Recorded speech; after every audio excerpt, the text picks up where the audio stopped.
நகை சேரமானது நகை பிரச்சனையாக இருந்துச்சுன்னா உங்கள் சுய ஜாதகத்தில் நிச்சயமாக குரு என்ன நிலைமையில் இருக்காருன்னு பார்க்கணும். 5ஆம் அதிபதி என்ன நிலையில் இருக்காருன்னு பார்க்கணும். நகை வாங்குவது எப்போ சார் வாங்குறதுன்னா, எப்பொழுதுமே ஒரு விஷயத்தை நீங்கள் பிறந்த கிழமை என்று நீங்கள் எடுத்துக்கொள்ளுங்கள். நகை நம்மளுக்கு சேரலன்றதுக்காக நம்ம இறைவனை போய் இறைவா எனக்கு இப்படி படைச்சிட்டியே, எல்லாரும் நகை போட்டுன்னு சுற்றுறாங்களே, எனக்கு பாக்கியமே இல்லை அப்படிலாம் நீங்கள் கேட்கக்கூடாது. பக்குவப்படணும். உங்களுடைய ஜாதகத்தில் தனுசுலேயோ மீனத்திலேயோ மாந்தி இருந்தாலோ, சனி ராகு கேதுக்கள் இருந்தாலோ நிச்சயமாக இந்த பிரச்சனை உண்டு. தங்கத்தால் வரக்கூடிய தோஷத்தை தங்கத்தாலே நிவர்த்தி செய்ய வேண்டும். முல்லை முள்ளால் அடை என்பதை போல் மினிமம் ஒரு சவரனாச்சி வீட்டில் வைத்து பழகுங்கள். நகையை ஈர்க்கும். திருமணத்துக்கு நீங்கள் மாங்கல்யம் வாங்கி கொடுங்க, பொட்டுத்தாலின்னு சொல்லுவாங்க, வாங்கி கொடுங்க. நிச்சயமாக உங்களுக்கு நகையால் இருக்கக்கூடிய தோஷங்கள் நிவர்த்தியாகும். அனைவருக்கும் வணக்கம். நான் உங்கள் PMK சம்பத் சுப்பிரமணி. இன்று நாம் பார்க்கக்கூடியது என்னென்னா, தங்கத்தை பற்றி பார்க்க போகிறோம். தங்கம்னா குரு அப்படின்னு சொல்கிறோம். பொதுவாகவே இந்த தங்கம் யாருக்கெல்லாம் ராசியே இல்லைங்க, எப்போவுமே நகை வாங்கினா அடகு வச்சிடறோம். வைக்கவே கூடாதுங்க, அடகு போட்டுட்டு தான் இருக்கணும்னு நினச்சி வாங்கினேன், ஆனால் வச்சுட்டேன், மூட்டை மறுபடியும் வச்சிட்றேன். இப்படி தொடர்ந்து தங்கம் நம்மை சோதிக்குது என்றால், உங்களுடைய ஜாதகத்தில் தனுசுலேயோ மீனத்திலேயோ மாந்தி இருந்தாலோ, சனி ராகு கேதுக்கள் இருந்தாலோ நிச்சயமாக இந்த பிரச்சனை உண்டு. தனுசில் மாந்தி மீனத்தில் மாந்தி இருந்தாலோ, இல்லைன்னா தனுசுலேயோ மீனத்திலேயோ சனி அல்லது ராகு கேதுக்கள் இருந்தாலோ, இல்லை தேய்பிறை சந்திரன் இருந்தாலும் நிச்சயமாக இந்த பிரச்சனைகள்லாம் உண்டு. சார் இல்லை சார், எனக்கு தனுசு மீனம் கிளியராக இருக்குது, ஆனால் நகை சேரமானது நகை பிரச்சனையாக சொன்னால் உங்கள் சுய ஜாதகத்தில் நிச்சயமாக குரு என்ன நிலைமையில் இருக்காருன்னு பார்க்கணும். 5ஆம் அதிபதி என்ன நிலையில் இருக்காருன்னு பார்க்கணும். இதெல்லாம் பார்த்து தான் நீங்கள் ஒரு முடிவை எடுக்க வேண்டும். முக்கியமாக ஒரு விஷயத்த சொல்கிறேன். என்னென்னா, இந்த மாதிரி அமைப்பு உள்ளவர்கள் நகை எடுத்து பயன்படுத்துவதை விட நகையை கோல்டு காயினாகவோ எடுத்து, இல்லை நகையை பாண்ட் பேப்பர் மூலிமா வாங்கி வைத்து கொள்வது நல்லது. ஏன்னா நீங்கள் பயன்படுத்தினா தான் இந்த சமூகத்தில் பிரச்சனையே. பயன்படுத்தாமல் இருக்கும்போது உங்களுக்கு பிரச்சனை அல்ல. சரிங்களா? அதான் உண்மையும் கூட. அப்போது அந்த கிரகங்கள், அந்த ராசி கட்டத்தில் இருக்கும் கிரகங்களை நாம் வேறு இடத்துக்கு மாற்றி வைக்க முடியாது. தனுசுலே மீனத்திலேயே ஒரு சனி அல்லது ராகு அல்லது கேது இல்லை மாந்தி இருந்தால், இல்லை குருவும் மாந்தியும் எந்த வீட்டில் இருந்தாலும் நகை பிரச்சனை தான். அதில் என்ன மாற்றம் இருக்கு? அப்போது அந்த கிரகத்தை நம்ம மாற்ற முடியுமா? மாற்ற முடியாது. அப்போ நம்ம மாறிக்கணும். எப்படி மாறிக்கணும்? நான் ஏற்கனவே சொல்லியிருப்பேன், பரிகாரம் என்பது 10 நிமிஷம் மழை பெய்யுதுன்னா ஓரமாக நின்றுட்டு மழை நின்று தான் நம்ம வீட்டுக்கு போகிறது நம்மளுக்கு நல்லது.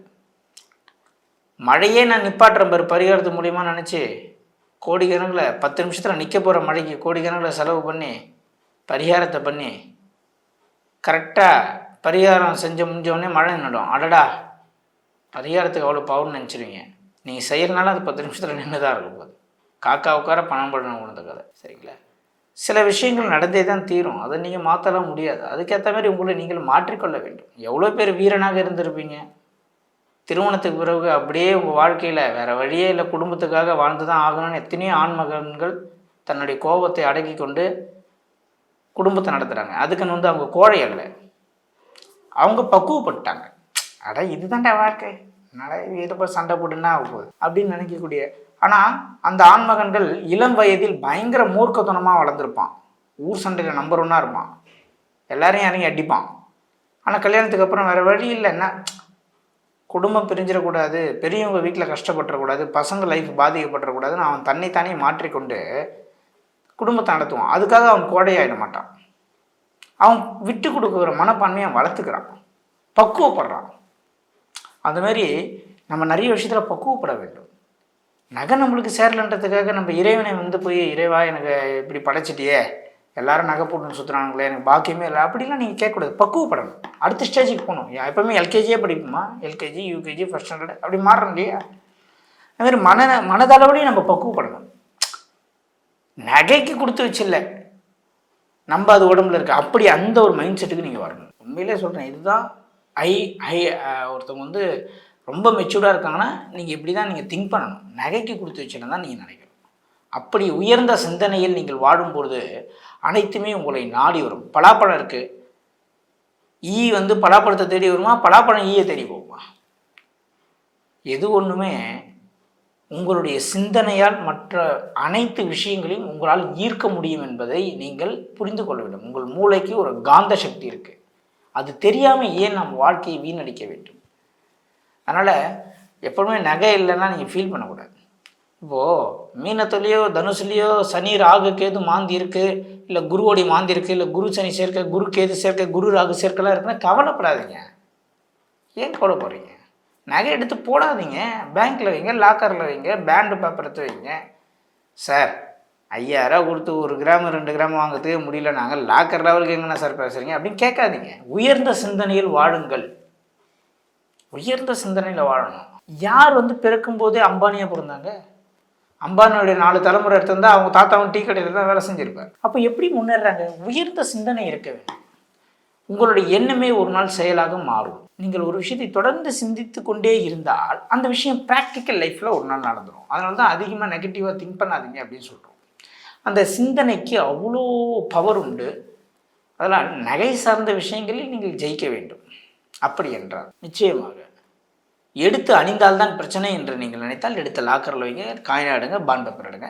இல்லை சார் எடுத்து தான் அணிஞ்சுக்கணும், அதுதான் என்னுடைய ஆத்ம திருப்தி, பரிபூர்ண திருப்தி அப்படின்னா நிச்சயமாக தங்கத்தால் வரக்கூடிய தோஷத்தை தங்கத்தாலே நிவர்த்தி செய்ய வேண்டும். முல்லை முள்ளால் அடி என்பதை போல் ஏழை பெண்களுக்கு நிச்சயமாக மாங்கல்ய தானம். எதுனா கல்யாணம்னா நீங்கள் மாங்கல்யத்தை வாங்கி கொடுங்க. எதை கொடுக்கிறாயோ அதையே நீ பெறுவாய். கொய்யா செடி வச்சா கொய்யாக்காய் தான் காய்க்கும், இளநீர் செடி வச்சா இளநீர் தான் காய்க்கும். தென்னை மரத்தில் இளநீர் தானே வரும், மாமரத்தில் மாங்காய் தானே காய்க்கும். நகை தான் உனக்கு பிரச்சனை, நகையை தானம் கொடுத்துரு. மைனஸும் சேர்ந்த ப்ளஸ்ஸாக மாறிடும். நகையால் பிரச்சனையா? நகை வச்சு ஒருத்தனுக்கு வந்து ஒரு ஒரு வாழ்வாதாரத்துக்கு ஒரு ஹெல்ப் பண்ணு. நகையை வந்து ஒருத்தனுக்கு வந்து கொடுத்துரு, தானமாக கொடுத்துரு. நகையை வந்து ஒருத்தனுக்கு எடுத்து போட்டு அழகுப்பார். நகையால் இருக்கக்கூடிய பிரச்சனை உனக்கு தீரும் என்று கூறி இதை பயன்படுத்தி பாருங்கள். இதில் வேறு ஏதேனும் ரொம்ப நுணுக்கமான சந்தேகங்கள் இருந்தால் கண்டிப்பாக கமெண்ட் செக்ஷனில் பதிவு பண்ணுங்கள். அதை படித்து பார்த்துட்டு எங்கள் அட்மின் குழு என்கிட்ட தெரிவிப்பாங்க. அதுக்கு நான் கண்டிப்பாக நிச்சயமாக பதிலளிக்கிறேன். அதேமாரி நகை வாங்குவது எப்போ சார் வாங்குறதுன்னா, எப்பொழுதுமே ஒரு விஷயத்தை நீங்கள் பிறந்த கிழமை என்று நீங்கள் எடுத்துக்கொள்ளுங்கள். நீங்கள் என்ன கிழமை பிறந்தீங்களோ அந்த கிழமையை ஒரு சூஸ் பண்ணுங்கள். நீங்கள் ஒரு டேட்டில் பிறந்திருப்பீங்க, அந்த டேட்டை சூஸ் பண்ணுங்கள். ரெண்டுமே உங்களுக்கு சூப்பராக செட் ஆகும். நீங்கள் 10ஆம் தேதி பிறந்திருக்கீங்கன்னா 10ஆம் தேதி 19ஆம் தேதி இந்த மாதிரி டேட்டில் வந்து நீங்கள் வந்து 1ஆம் தேதி இந்த மாதிரி டேட்டில் வந்து நகை வாங்குங்க. நீங்கள் பிறந்த கிழமைன்னு ஒன்று வரும் இல்லையா, அந்த கிழமை எனக்கு வாங்குங்க. நீங்கள் பிறந்த கிழமையை நீங்கள் பிறந்த டேட்டும் மாதத்தில் இருந்தீங்கன்னா ஒரு நாள் ஒன்றா வரும்பொழுது அதை யூஸ் பண்ணிங்கன்னா இன்னும் நல்லாயிருக்கும். அதுமாரி நகையெல்லாம் நிச்சயமாக ஒரு முடிவெற்ற கடைக்கு போயிட்டு வரீங்க, இல்லை ஒரு டெத்துக்கு போயிட்டு வரீங்கன்னா நிச்சயமாக அதை கழட்டி நல்ல ஒரு ரோஸ் வாட்டரில் அலசி போடுங்க. தயவு செய்து அந்த பழக்கத்தை ஏற்படுத்தி கொள்ளுங்கள். மினிமம் ஒரு சவரனாச்சு வீட்டில் வைத்து பழகுங்கள். நகையை ஈர்க்கும், பணம் பணத்தை ஈர்க்கும். இல்லை ஒரு சவரனே இல்லை, இப்போ தான் உருவாக்கணும்னு நினைக்கிறவங்க நிச்சயமாக நகையை தானம், மாங்கல்ய தானம் பண்ணுங்கள். இல்லை இறைவனுக்கு திருக்கல்யாணத்துக்கு மாங்கல்யம் வாங்கி கொடுங்க. பங்குனி உத்தரத்துக்கு இறைவனுக்கு கல்யாணம் நடக்கும். சில பேர்லாம் வைகாசி விசாகத்துக்கு முருகர் கல்யாணம் பண்ணுவாங்க சில கோவிலில். அந்தமாரி இடத்துல திருமணத்துக்கு நீங்கள் வந்து மாங்கல்யம் வாங்கி கொடுங்க. பொட்டு தாலின்னு சொல்லுவாங்க, வாங்கி கொடுங்க. நிச்சயமாக உங்களுக்கு நகையால் இருக்கக்கூடிய தோஷங்கள் நிவர்த்தி ஆகும். வாழ்க்கையை ஒரு மனிதனுடைய வாழ்க்கையை தீர்மானிப்பது வாஸ்து தான். அதில் எந்த மாற்று கருத்தும் இல்லை. அதில் நான் ரொம்ப ஸ்ட்ராங்காக இருக்கேன். நிறைய ஊர் பயணம் செய்திருக்கேன் வாஸ்துவில். கன்னியாகுமரியிலேருந்து காஷ்மீர் வரைக்கும் நான் எங்கே போனாலும் எல்லா ஊர்லேயும் எல்லா மாவட்டத்திலையும் தமிழ்நாட்டில் இருக்கக்கூடிய 30 மாவட்டத்திலையும் நான் வாஸ்து பார்த்துருக்கேன்ற ஒரு பெருமையை நான் பெருமிதமாக சொல்லிக்கொள்கிறேன். அது இறைவன் எனக்கு கொடுத்த ஒரு அனுகிரகம் தான். அது இந்த பூமின்னா யார்? நம்ம செவ்வாயின்னு சொல்கிறோம் இல்லையா? பாருங்கள், செவ்வாயிலேயே ஆண் ராசி ஒன்று பெண் ராசி ஒன்று இருக்கும். மேஷம் ஆண் ராசி, விருச்சிகம் பெண் ராசி இல்லையா? பெண் ராசியில் கேது உச்சமாகும், ஆண் ராசியில் சூரியன் உச்சமாகும். இதை பற்றிலாம் பயங்கர இன்ட்ரெஸ்டிங்காக பேசிகிட்டே வரலாம். ஆனால் நிலராசிகள் எல்லாமே பெண் ராசிகளாக வரும். அதாவது வாஸ்து ஜோதிடத்தை வைத்து வாஸ்துவை கனெக்ட் செய்யும்போது அதோடைய ஞானம் வேறு லெவலில் இருக்கும். வேறு மாதிரி இருக்கும். அந்த வாஸ்து ரீதியான விஷயங்களை மக்களுக்கு கொண்டு போய் சேர்க்க வேண்டும். ஏன்னா ஏனென்றால் நிறைய பார்த்துட்டோம், நிறைய சைட்டு பார்த்துட்டோம். இதுக்கப்புறம் அடுத்த தலைமுறையை உருவாக்க வேண்டும் என்ற ஒரு எண்ணம் வந்துவிட்டது. நிறைய பேர் கேட்க ஆரம்பிச்சிட்டாங்க, என்ன சார் வாஸ்து கிளாஸ்லாம் நீங்கள் சொல்லிக் கொடுக்க மாட்டிங்களா? அப்போது நீங்கள் வந்து தெரிஞ்ச விஷயத்த பிஸ்னஸ்க்காக வந்து வெளியே சொல்ல மாட்டீங்களான்னா கேட்க ஆரம்பிச்சிட்டாங்க. என்னுடைய நோக்கம் என்னுடைய கூட பழகிறவங்களுக்கு நல்லாவே தெரியும். அதனால் வாஸ்து வகுப்பு தொடங்கலாம் அப்படின்னு முடிவு பண்ணி ஜூன் 14, 15, ஜூன் 21, 22 ஆகிய 4 நாட்கள் வாஸ்து வகுப்பு நேரடியாக சென்னையிலே நடக்கிறது. பிஎம்கே சம்பத் சுப்பிரமணியோடைய மாணவன் அப்படின்னா தனியாக தெரியணும். நம்ம எல்லாரும் மாரியும் என்றைக்குமே இருக்கக்கூடாது. நம்ம எங்கே போனாலும் நம்மளுடைய ஃபேஸ் வேல்யூ வேறு மாதிரி இருக்கணும்னு நான் நினைக்கிற ஒரு ஆள். அப்போ என்னுடைய மாணவர்கள் துண்டாக தனியாக தெரியணும். அதுக்காக நான் என்ன பண்ணலாம்? அப்போது இந்த வாஸ்து வகுப்பை வித்தியாசமாக எடுக்கிறேன். இந்த வாஸ்து வகுப்பில் வந்து கலந்து கொள்பவர்கள் முக்கிய குறிப்பு, நடக்க முடியாது, வெயில் எனக்கு ஒத்துக்காது, எனக்கு பிபி சுகர்லாம் இருக்குது, மயக்கம் வரும், இவங்கெல்லாம் தயவுசெய்து ஸ்கிப் பண்ணிவிடுங்க. ஏன்னா நான் வித்தியாசமான முறையில் எடுக்கிறேன். சரிங்களா? என்ன சார் கிளாஸுக்கும் இதுக்கு என்ன சார் சம்மந்தம்? நீங்களாம் பிபி சுகர் இருக்கிறவங்களாம் வேணான்றீங்களே அப்படின்னா, நான் நடக்க வைக்க போகிறேன், சில ஊர்களை கூப்பிட்டு போவேன், சில இடங்களை கூப்பிட்டு போவேன், திடீர்னு மலையேற வைப்பேன். வெளியே போகும்போது என் மாணவன் வெளியே போகும்போது இன்னாருடைய மாணவன் சொன்னாலே என் மாணவர்கள்கிட்ட ஒரு வாஸ்து நிபுணர் பேசுவதற்கு யோசிக்க வேண்டும். அந்த அளவுக்கு நான் தயார் செய்யணும். அப்போ தட்டி ஷேப் பண்ணி நான் கொண்டு வரணும் அப்படின்னா அவங்க அதுக்கு தயாராக இருக்கணும். என்னால் முடியல, உட்கார முடியல, நடக்க முடியலன்றவங்களை வைத்துக்கொண்டு நம்ம எதுவும் செய்ய முடியாது. அப்போது நான் ஒரு இராணுவ இளைஞனை எப்படி தேர்வு செய்கிறார்களோ அந்த மாதிரி தேர்வு செஞ்சு எடுக்கிறோம். இந்த வாஸ்து கலையை மிகப்பெரிய அளவில் வளர்க்கிறோம். சார் எனக்கு சுகர் இருக்குது சார், இருந்தாலும் எனக்கு அதெல்லாம் பிரச்சனை இல்லை சார், கரெக்டாக கண்ட்ரோலாக இருக்குது சார், நான்லாம் எனக்கு 10 தெரு நடக்க வச்சாலும் நடப்பேன் சார் அப்படின்னு சொல்கிறவங்களாம் வாங்க, அது ஒன்றும் பிரச்சனை இல்லை. ஆனால் முடியாதுன்றவங்க ஸ்கிப் பண்ணிக்கோங்க. சென்னையில் தான் நடக்க போகுது. ஜூன் 14, 15, ஜூன் 21, 22 கடைசி ஒரு நாள் 5வது நாள் வகுப்பு எங்கே என்பதை நான் கிளாஸ் நடக்கும்போது சொல்லுவேன்.